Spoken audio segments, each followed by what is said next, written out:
नमस्कार। जहन जब इल्म से रोशन होता है तो सिर्फ एक इंसान का नहीं, एक परिवार का नहीं, एक कौम का नहीं, बल्कि पूरी इंसानियत का भला करता है। इल्म की इसी रोशन महफिल में शरीक हुए आप सभी खास मेहमानों का हम सभी की तरफ से बहुत बहुत स्वागत और शुभकामनाएं।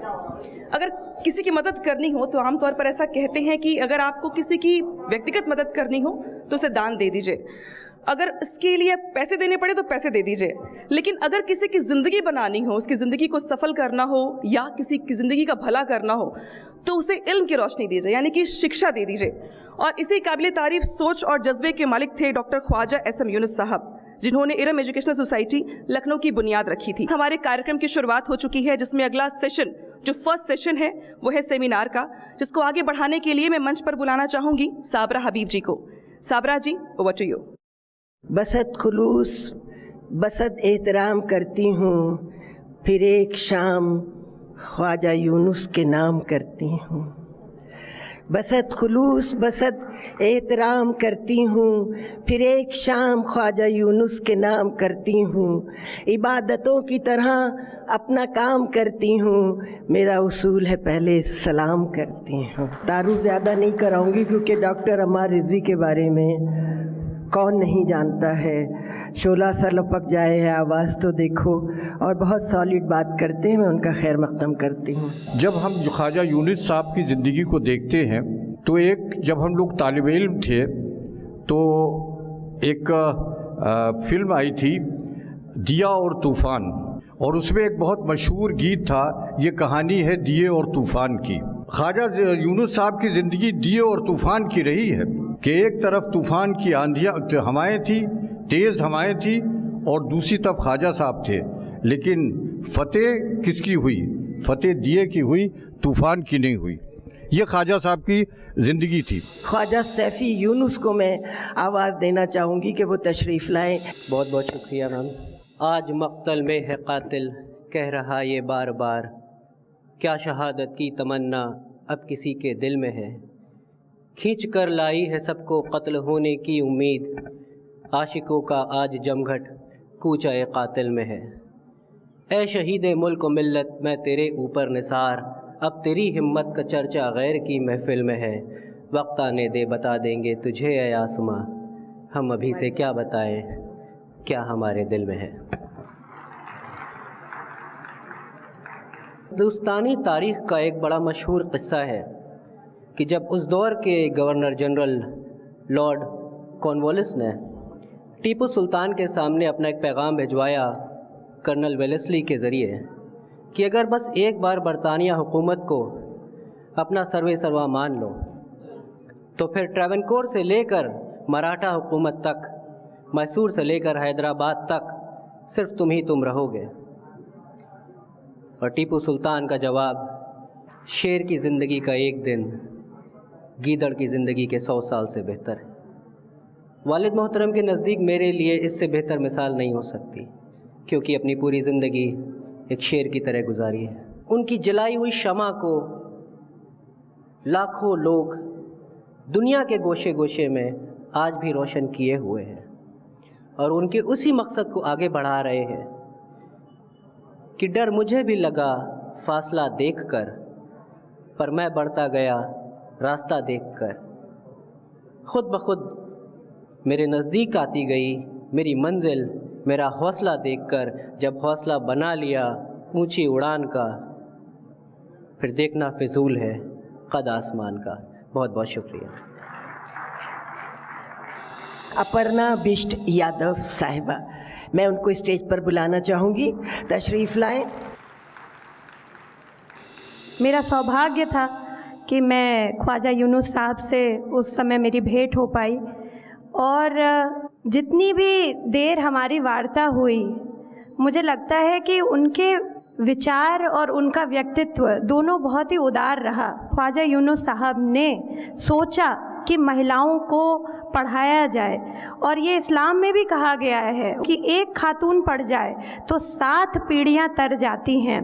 एक खातून के पढ़ने से अगर 7 पीढ़ियाँ तर जाती हैं तो सोचिए अगर हर खातून महिला जो भी समाज की हो वो पढ़ लिख करके अपनी स्वावलंबी जीवन जिए तो ये समाज कितना अच्छा होगा, कितना सुंदर समाज का निर्माण करेंगे हम। तो ज़रूरत ये है कि सिर्फ हम उसको एजुकेट करें, इतनी ही नहीं, उसको मौका भी दें आगे आने का। और मैं तो बार बार अपने जहाँ भी मुझे मौका मिलता है, मेरे मीडिया के कई भाई यहाँ पर हैं, बहनें हैं, मैं कहती हूँ, हर मंच पे जाकर के कहती हूँ कि राजनीतिक जीवन में भी महिलाओं को बढ़ चढ़ करके हिस्सा लेना चाहिए, आगे आना चाहिए। कोई भी जगह ऐसी नहीं है जहाँ पर महिला अपना मार्क ना दिखा सकती हो। अब मैं मौलाना खालिद रशीद फ़िरंगी महली साहब कैंपस में मैं उनका इस्तकबाल करती हूँ और उनसे गुजारिश करती हूँ। ख्वाजा साहब ने न सिर्फ ये इंस्टीट्यूशंस कायम किए बल्कि इस बात को भी इंश्योर किया कि इन इंस्टीट्यूशंस में एक ऐसा मयार और एक ऐसा स्टैंडर्ड कायम रहे और कायम किया जाए जिससे कि जो यहाँ से बच्चे निकलें वो सही तौर पर इस कौम और इस मुल्क की खिदमत अंजाम दे सकें। और ये सिलसिला जारी है और इंशाअल्लाह ता क़यामत जारी रहेगा। जहाँ तक ख्वाजा साहब का ताल्लुक़ है तो ज़ाती तौर पर वो हमारे वालिद मरहूम से बहुत अक़ीदत और मोहब्बत रखते थे और हम लोगों से उनका बहुत ही बेतकल्लुफ़ाना रवैया रहता था। और साबरा हबीब साहिबा ने जो बात फरमाई है, यकीनी तौर पर हम लोगों को आने का मौका मिला और ख्वाजा साहब को करीब से हम लोगों ने जाना और पहचाना। ख्वाजा बज़मी साहब को मैं दावत दे रही हूँ जो कि प्रेसिडेंट हैं इरम एजुकेशनल सोसाइटी के।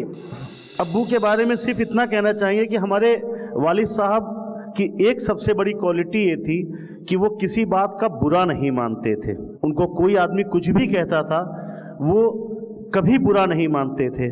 दुनिया ने उनके बहुत सारी किरदार देखे हैं और एक किरदार जो बहुत कम लोगों ने उनका देखा, वो सुबह 3 बजे उठ जाते थे। जाड़ा गर्मी या बरसात, वो 3 बजे उठते थे। 3 बजे उठने के बाद वो अपना नमाज रोज़ा वगैरह जो भी था उसका अपनी पूरी जो है दीनी जो खिदमत होती थी उसको जो है हम लोग को बैठालते थे। सब एक साथ बैठ के घर में चर्चा करते थे। सुबह 7 बजे वो स्कूल में आ जाते थे और 7 बजे से लेके रात के 11 बजे तक वो मुसलसल काम करते थे। हमने अपने वालिद साहब को दोपहर में आज तक कभी आराम करते नहीं देखा। डॉक्टर नवाज देवबंदी साहब को मैं ज़हमत देती हूँ कि वो आएँ। अलबत्ता ख्वाजा यूनुस से मेरी एक रिश्तेदारी है। रिश्तेदारी खूनी रिश्तों ही से नहीं होती, समाजी रिश्तों ही से नहीं होती, फिक्र से होती है। मुझे पता चला कि लखनऊ में भी एक शाहजहां रहता है जिसने कई तालीमी ताजमहल बनाए हैं। मैं उम्र में छोटा था, इल्म में छोटा था, हर एतबार से खुर्द था। मैंने देखा कि एक शख्स बड़ी वजाहत के साथ जो बाहर वाला दरवाज़ा है उसके बाहर वाले हिस्से पर मेरा इंतज़ार कर रहा है। जब मुझे ये पता चला कि यही शाहजहां हैं, यही ख्वाजा यूनुस हैं, तो मेरा जी चाहा, चूँकि इस्लाम में सजदा रेज़ी मना है, तो मैंने अपने जज्बे को सजदा रेज़ किया और उनके कदमों में अपना जज्बा पेश किया। जनाब अनीस अंसारी साहब से गुजारिश करूँगी। ख्वाजा मोहम्मद यूनुस, उन्होंने इल्म की रोशनी फैलाने के लिए 44 से ज़्यादा मुख्तदर इदारे कायम किए। ख्वाजा साहब के बारे में मैं एक तसर्रुफ़ के साथ फिराक गोरखपुरी का एक बहुत मशहूर शेर पेश करना चाहता हूँ।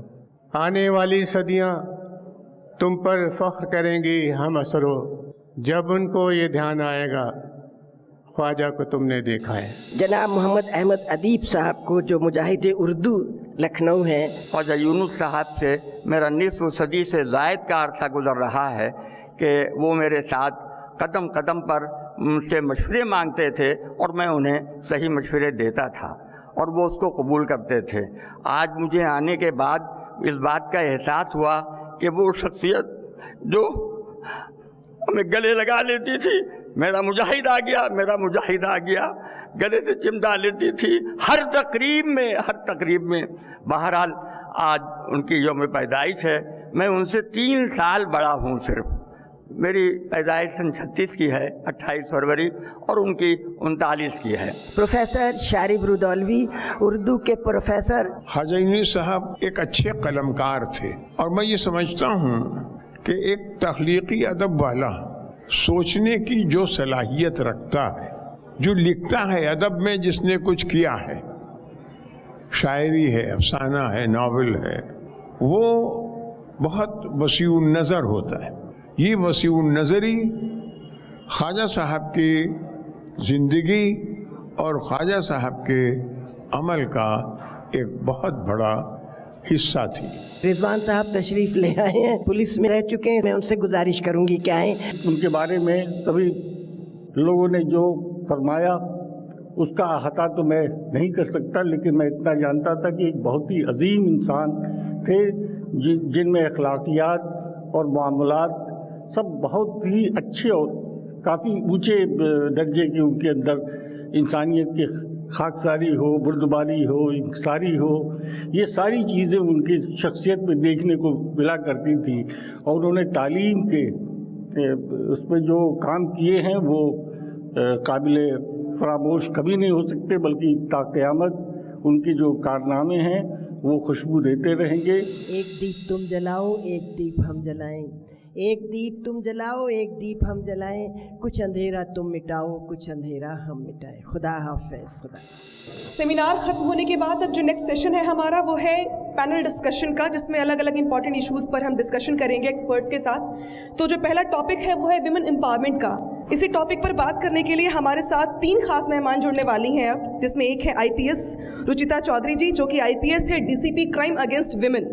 इसके अलावा जो हमारे सेकंड पैनलिस्ट हैं वो है पौलमी पावनी शर्मा। थर्ड पैनलिस्ट है वो है मिस अदिति जगी रस्तोगी, फैशन डिज़ाइनर। आप तीनों का बहुत बहुत स्वागत है मंच पर।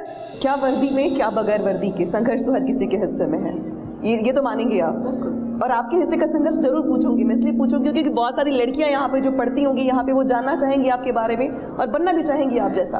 तो अपनी अचीवमेंट्स नहीं, अपने स्ट्रगल के बारे में बताइए। देखिए, एज सच आप जैसा कहें स्ट्रगल, क्योंकि मेरे पिताजी प्रशासनिक सेवा में थे, तो उस तरह का स्ट्रगल तो मैंने नहीं देखा है। हाँ, विभाग में आने के बाद स्ट्रगल जरूर कभी ऐसा हुआ क्या कि वर्दी पहनने के लिए पिताजी लगे पूछने की अब पुलिस में जाओगे? तो नहीं नहीं नहीं नहीं, ये मैं जो यहाँ पहुँची हूँ अपने पिता की वजह से ही पहुँची हूँ। उनका शुरू से सपना था कि मैं भी एडमिनिस्ट्रेटिव जॉब में जाऊँ, और उन्होंने इस चीज़ को बढ़ावा दिया मुझे। मैं पहले लेक्चरर थी राजस्थान यूनिवर्सिटी में, मैंने 2 साल पढ़ाया है। उसके बाद UPSC एंड ये एग्ज़ाम्स दिए, एंड इसमें सिलेक्ट होने के बाद उन्होंने कहा कि बेटा तुम्हें तुम्हारे जो स्वभाव को ये सूट करता है, तो आप इसमें जाओगे तो बहुत अच्छा रहेगा। और बचपन से हम लोग जैसा सोचते थे कि बेटा ही नहीं बेटी भी कोई आगे बढ़े, उनकी सोच थी, वो समय से कुछ आगे ही थे। तो मुझे इस तरह का स्ट्रगल नहीं करना पड़ा। सोचते हैं कि नहीं बेटी तो क्रिकेट खेलती है, वो उससे क्रिकेटर बनना है, जरूरी नहीं बिल्कुल बिल्कुल। पॉलिमी आपको तो प्रॉब्लम नहीं हुई होगी ऐसी, लेकिन एक्सेप्टेंस की प्रॉब्लम है क्या हर जगह? ये तो मतलब वकालत में अगर आप अभी सोचिए तो top women lawyers Indira Jaising के अलावा आपको नाम नहीं सूझेगा। जब मैंने अपनी मम्मी को बताया कि मुझे वकालत करनी थी, तो मेरी मम्मी ने कहा तुम बहुत मुश्किल रास्ता चुन रही हो, वकालत लड़कियों के लिए बनी नहीं है, क्योंकि रात को 11 बजे तक 12 बजे तक तुम काम करोगी, सुबह 9 बजे कोर्ट जाओगी, तुम्हारा हस्बैंड IAS में है, और हमारी 5 साल हो गए शादी के, शायद हम लोग 1 साल साथ रहे, हम लोग दूर दूर रह के अपना प्यार बांटते रहते हैं। तो स्ट्रगल सबकी होती है, एंड स्ट्रगल से इतर एक्सेप्टेंस, जैसा कि बात अभी रुचिका जी भी कह रही थी कि एक्सेप्टेंस, डिपार्टमेंट में एक्सेप्टेंस, इन आपके जो कोऑर्डिनेट्स के साथ में काम कर रहे हैं एम्प्लॉयज़ हैं, उनके बीच एक्सेप्टेंस। मुझे यही मैं कहने वाली थी, स्ट्रगल सबकी होती है, लेकिन फिर जब एज वुमेन हमारे ऊपर रिस्पॉन्सिबिलिटी थी, हमारा काम बिल्कुल बेचूक हो, बिल्कुल इतना अच्छा हो कि कभी कोई उंगली ना उठा सके, और जब हम लोग इतनी मेहनत करते हैं तो धीरे धीरे एक्सेप्टेंस आती है। अभी एक्सेप्टेंस हुई है कि नहीं हुई है? अभी आसपास के एम्प्लॉयज़ जो कॉम्पिटिटर्स हैं, जो मेल कॉम्पिटिटर्स हैं, एक्सेप्टेंस है उनकी भी? एक्सेप्टेंस डेफिनेटली हुई है, लेकिन बीइंग अ वुमन, जो कहते हैं ना हर्डल्स ऑफ लाइफस्टाइल, ये नहीं कि forceful hurdles, but life cycle hurdles जो होते हैं। आपने शहर बदला, किसी और जगह आप डेवलप थे, शादी की, दूसरी शहर आए, फिर से सब शुरू किया, फिर से शहर बदला, then you have your child, आपका फिर से 2 स्टेप बैक गए, देन यू रीबिल्ड योरसेल्फ, एक टर्बो शूट होगा, then you decide you have a second child. So there are too many hurdles and you need to keep proving yourself. ऐसा नहीं है कि एक्सेप्टेंस है and it stays there. You are out and you rebuild yourself. बहुत बहुत धन्यवाद, बहुत शुक्रिया आप लोगों का. इसी बीच जो पैनल डिस्कशन के लिए कुछ डॉक्टर्स की जो टीम जुड़ेगी हमारे साथ, उसमें डॉक्टर वेद प्रकाश जी हैं. अगर यहाँ पर मौजूद हों तो प्लीज़ मंच पर आने का कष्ट करें. Doctor Ved Prakash ji, doctor PK Shukla, assistant professor National Homoeopathy College, doctor Nafees Khan, doctor professor Abdul Haleem साहब. शुरुआत सर मैं आपसे करूँगी. ये बताइए सर कि अभी तो बहुत सारी चीज़ें ठीक हो रही हैं पिछले 1 साल में जो हमने देखा है, इसके बाद धीरे धीरे, लेकिन अभी भी लोगों को कितना अलर्ट रहने की ज़रूरत है. ठंड अभी गई नहीं है, वैक्सीन आ भी गई तो भी अभी पेशेंट हैं और आ रहे हैं. अभी स्टेटस क्या कहता है कोरोना को लेकर? देखिए, हमारा तो ये कहना है कि अभी लोगों को प्रिकॉशन उतनी लेनी चाहिए जो पहले ले रहे थे, क्योंकि अभी ये रिलैक्स भी कर सकता है. पेंडेमिक कभी भी जो है पलट सकता है. इसके लिए हमको अभी भी सोशल डिस्टेंसिंग, मास्क प्लस जो सैनिटाइजेशन, ये इन 3 चीज़ों को अभी भी हमें अवॉइड नहीं करना है. इन तीनों चीज़ों पर स्टिक रहना है. हमारे पीएम बार बार इस बात को कह रहे हैं कि इसको आप कभी अवॉइड ना करिए. सोशल डिस्टेंसिंग प्लस जो सैनिटाइजेशन, ये सब चीज़ों का ध्यान रखना है. सर सवाल आपसे ये है कि बहुत सारे बुजुर्ग आपको दिखाई दे रहे होंगे अभी भी जो सुन रहे हैं आपको.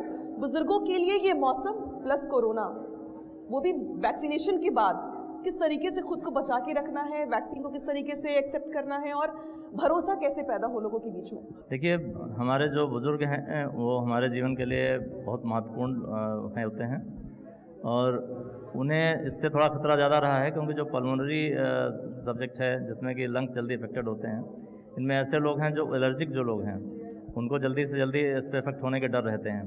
और ज़्यादातर देखा गया है कि जैसे जैसे ओल्ड एज आती है तो हमारे लंग्स की कैपेसिटी थोड़ी डाउन हो जाती है. उससे हम अगर एलर्जिक रहे हैं तो ऐसे बुजुर्ग लोगों को जल्दी इफेक्ट कोरोना से होता रहा है.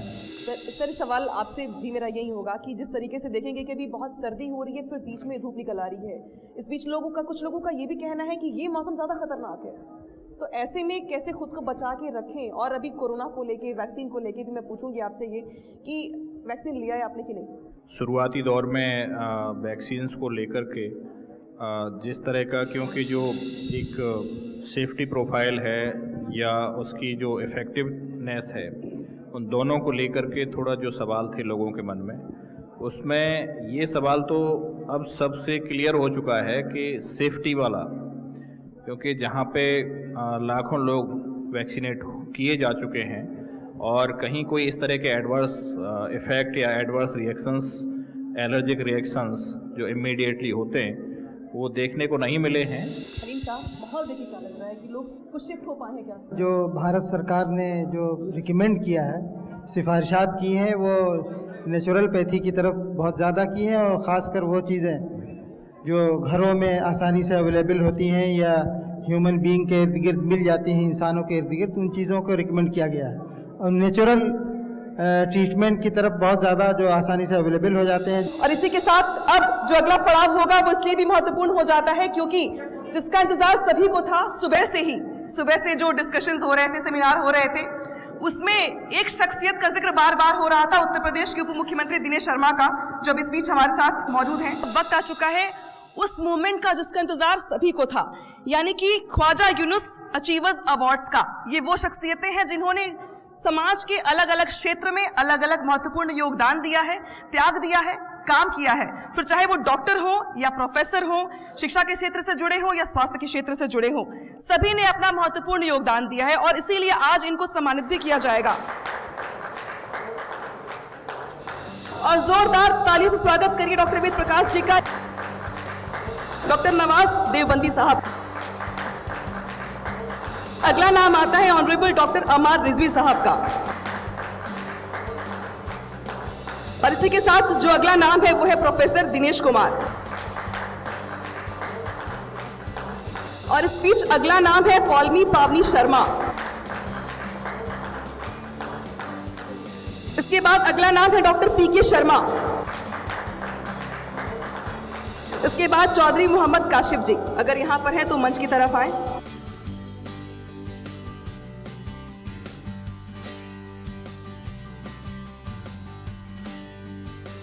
स्पीच ज़रूरी ये भी हो जाता है कि इसकी भूमिका को, इसके इतिहास को हम समझने का प्रयास करें। फैजी साहब जो बताएंगे अब आगे इसके बारे में कि किस तरीके से दिनेश शर्मा जी चूँकि अभी अभी यहाँ पर आए हुए हैं, तो वो भी ये जान पाएंगे कि किस तरीके से शिक्षा के क्षेत्र में यहाँ काम किया गया है।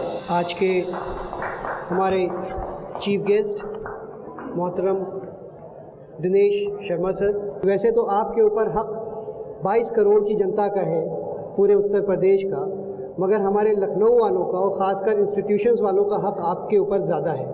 वो इस तरीके से ज़्यादा है कि आपकी क्लासेस में हम पढ़े, आपको पिछले 10 साल में हमारे गम में, हमारी अच्छी बुरी बातों में आपके पास गए जब आप मेयर थे, और आपने हर वक्त हर पहलू पे हमको सुना, हमारी समस्याओं को सुना, हमारे दर्द को सुना, और हमें हर बार एक बड़े भाई की तरह शफ़क़त का हाथ हमारे सर पे रखा।